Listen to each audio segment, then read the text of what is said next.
So the last highlighted topic, SC26 on nanoparticles. I've made a video on this. If you haven't watched it, then please do, because I go through the whole topic. It's really, really short, and it's just lots of stuff that you can learn off by heart. There's nothing really for me to explain. There's just one or two things I want to highlight.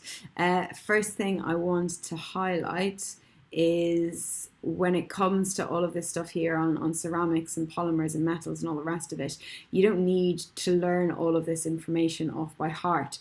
The type of question you're going to get is they'll give you information about the material, and then you just need to say, take the information and say what it could be used for based on the properties that it has.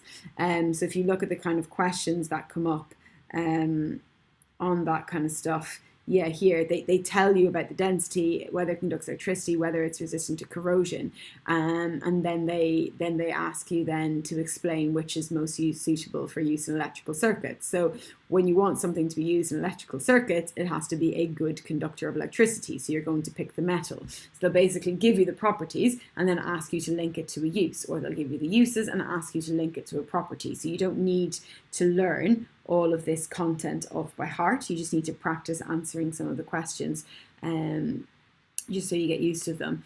The nanoparticle stuff, though, you do need to learn. So learn the uses of nanoparticles, learn the effects they can have on your health, and then yeah, the few questions that they ask on nanoparticles typically relate to their size, so make sure you can do that conversion from nanometers into meters, and then just their uses and their effects on health.